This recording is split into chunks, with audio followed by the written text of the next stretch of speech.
Welcome to Simply Happy Conversations, a podcast that teaches you how to create a clutter-free, functional and simply happy life. I'm Narelle King, a professional organiser who supports families with practical steps to simplify their lives and create a more organised home. I'm passionate about supporting neurodivergent families and individuals like myself. Did you know that the average household generates over 180 kilograms of food waste per person each year? This is 21% of our landfill content. Did you know that plastic packaging on food makes up nearly 40% of all plastic produced? Today on the podcast, I'm diving into 3 savvy, sustainable solutions to create an eco-friendly kitchen that embraces sustainable alternatives and practice. Let's jump into this Simply Happy conversation.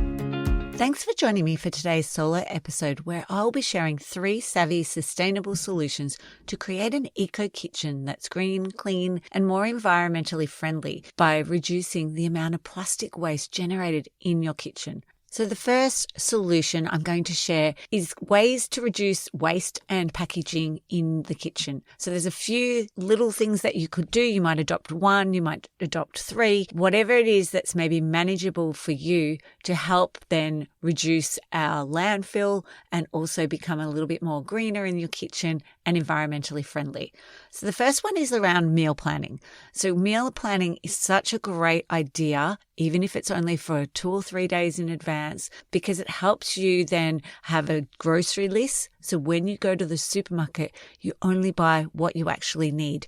You're avoiding buying unnecessary items. So as I said in the intro, food waste is one of the biggest contributors to landfill. By at least planning our meals, we can avoid unnecessary food that's going to waste. The next thing you could do is store your food properly to help extend its shelf life. So that might be decantering and placing it into some sort of container that's actually sealed properly and going to keep it nice and fresh. And if you need some help around the storage containers that are great to extend the life, I have shared some tips in the past couple of episodes around the kitchen. The other thing you can think about is how you store your leftovers to also minimize waste. I've invested this year in some glass containers, and this has definitely been a lot better because they're clear. The things in the fridge don't get pushed to the back and not be seen. There's not leftovers being actually thrown out because they were just forgotten. I've also been using these glass containers in the freezer, and I think that's a really great way too because you can see what's in it. I also just grab a piece of masking tape,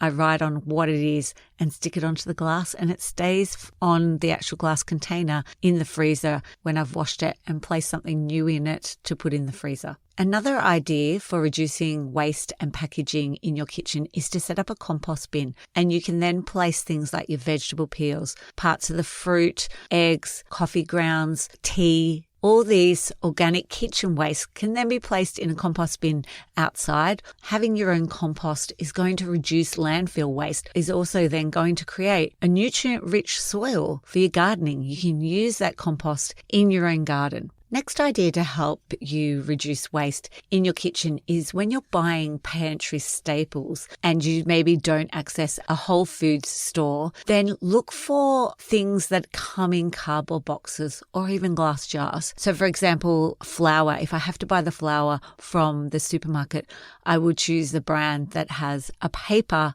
bag rather than a plastic container or plastic bag. It may be tea, it may be coffee, any of those staples that you can change purchasing a particular brand to one that's actually using environmentally friendly materials. Another thing is purchasing your dry goods like your rice and beans and nuts from a bulk store. So I get most of my flours and I just take my containers. So when they run out, I put my containers in one spot, and then at the end of the week when I go to pick up my bread that I get from this Whole Foods store, I then take those containers and I refill them. And this way it's minimizing packaging waste. And as I've said before, by decantering your items, you can actually see, and you can see how much you have left. Again, this is going to then reduce you having to go to the supermarket and purchase it and maybe buying too many because you can't remember how many you have in the cupboard. So then you're just more intentional with your shopping. Another way to reduce waste is when you're purchasing unpackaged foods where possible, you then just go to the actual shop that sells it. It might be a bakery, it might be a fruit store, or even a butcher. And there you may be able to take your own containers, or you're able to use those small mesh and cloth produce bags that are designed for fruits and vegetables.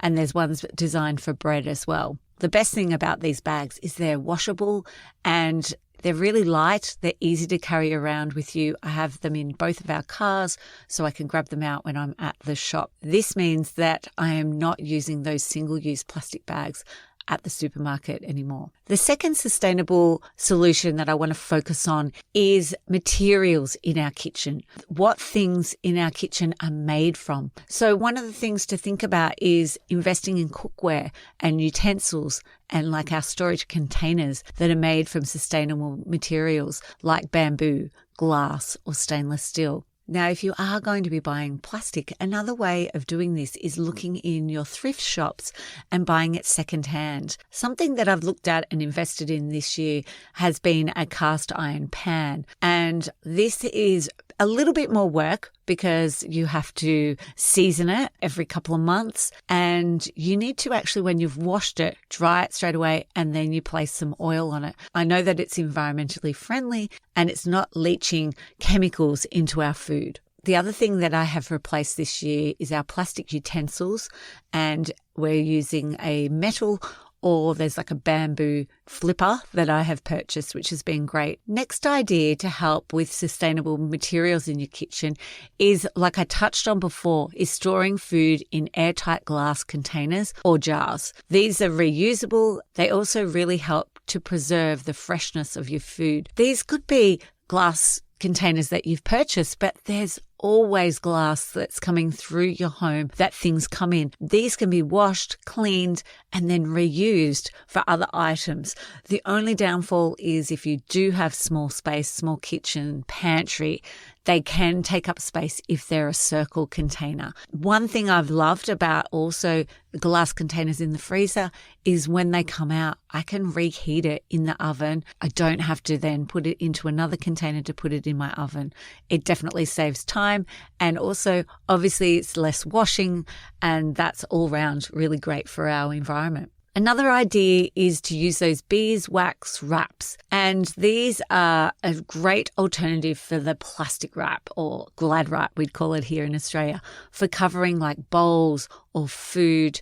You can even make these yourself. I have made them myself and they're quite easy. They're a great activity with young kids that you can do with them, just so then they can see how you made it, but then what they can use them for, like wrapping it around an onion and then placing it into your fridge. Keep it fresh. Another idea is to store your leftovers or pack your lunch in like stainless steel containers, maybe silicone bags, or as I said just a minute ago, beeswax wrap. These are all durable, reusable, and safe to use in both maybe the freezer, the microwave, not the beeswax wraps, but all of the other ones can be used in your freezer and in your microwave. And they're easy to clean. And while we're on the topic of lunches and taking things with you, is looking at investing in a stainless steel drink bottle or a glass drink bottle.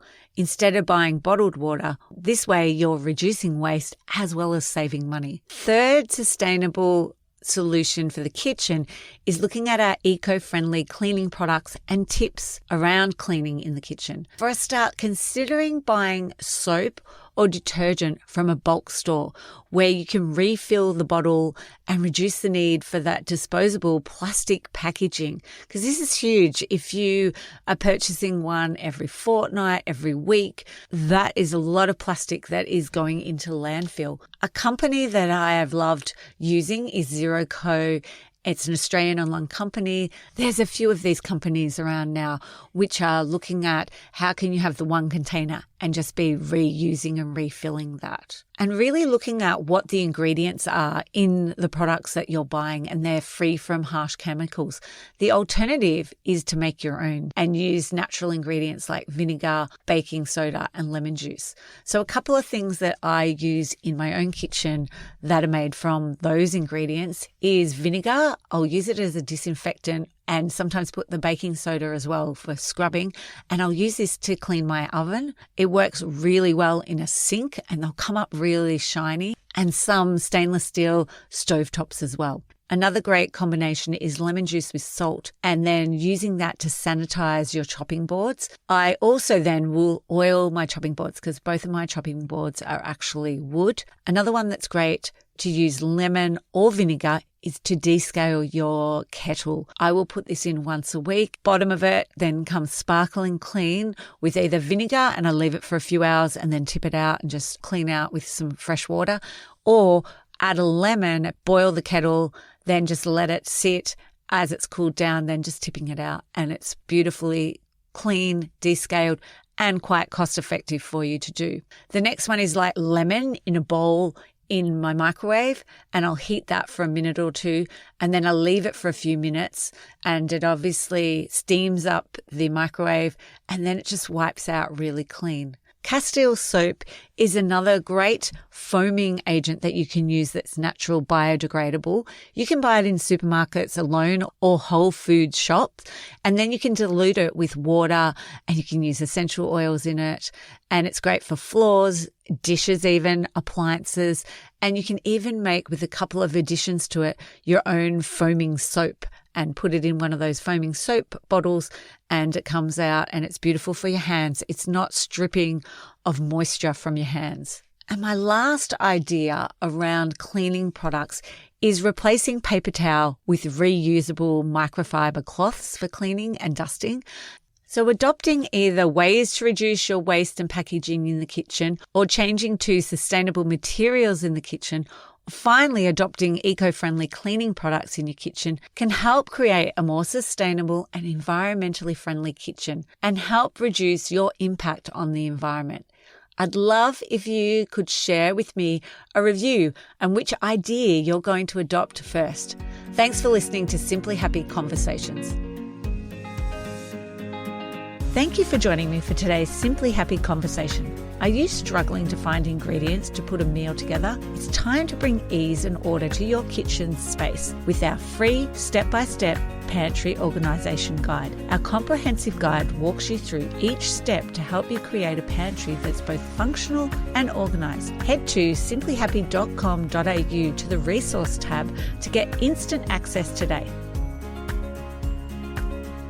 I'd like to acknowledge the Wathaurong people of the Kulin Nation on which this podcast is recorded as the traditional custodians of the land. I pay my respects to their elders, past, present and emerging.